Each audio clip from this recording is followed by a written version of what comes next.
What happens when Canada, a longtime ally of the United States, suddenly shifts toward China in the middle of a global trade war?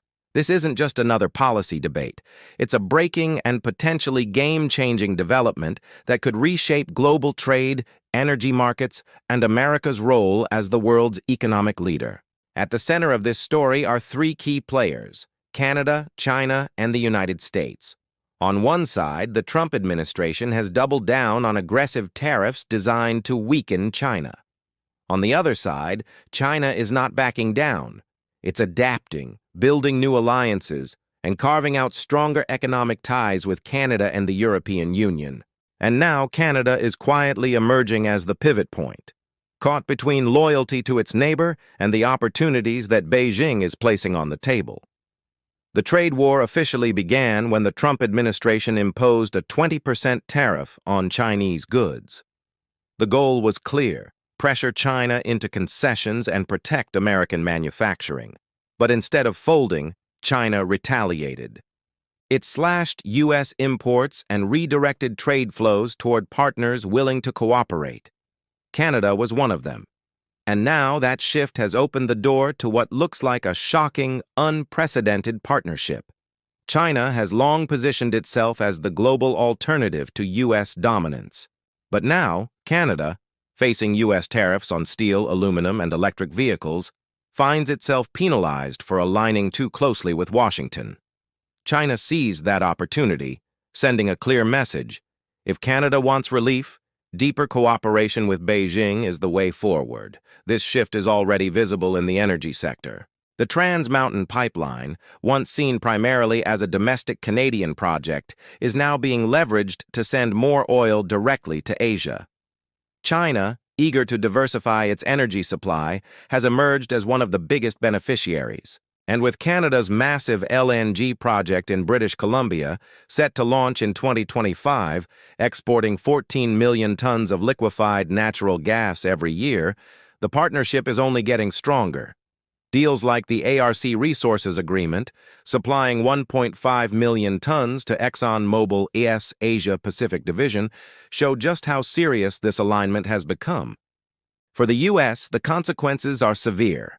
American energy companies are already losing ground as China turns toward Canadian oil and natural gas. U.S. farmers are also reeling. Soybean exports to China, once a cornerstone of American agriculture, have collapsed.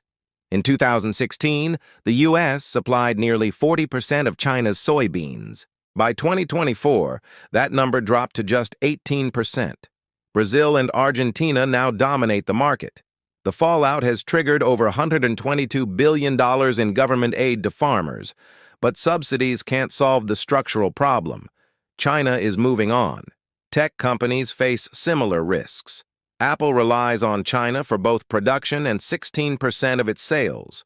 Qualcomm earns nearly half its revenue there. And General Motors actually sells more cars in China than in the U.S. If tariffs escalate, these companies could lose access to one of the world's largest consumer markets. The shockwaves would ripple through Wall Street and Main Street alike. Meanwhile, China is extending its diplomatic hand not just to Canada, but also to Europe. Frustrated by U.S. trade aggression, European nations are increasingly open to Beijing's pitch. This could set the stage for a new global alignment: China, Canada, and the EU on one side, and a more isolated U.S. on the other. For Washington, the political risks are just as significant as the economic ones.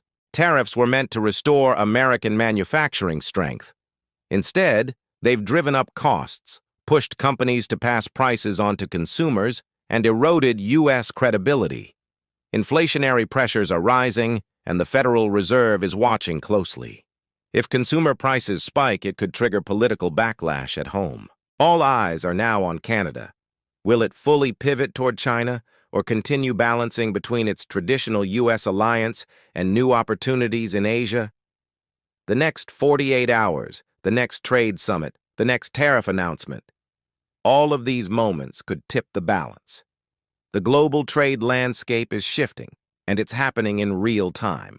America's reliance on tariffs looks increasingly like a blunt instrument, while China's resilience and strategic partnerships appear to be paying off. Canada's pivot could mark the beginning of a profound realignment in global power, where adaptability, alliances, and long-term strategy matter more than raw confrontation. The question isn't just whether the U.S. can hold on to its economic influence. The question is whether we're watching the rise of a new global economic order. If you found this breakdown insightful, make sure you like this video, subscribe to the channel, and leave a comment below.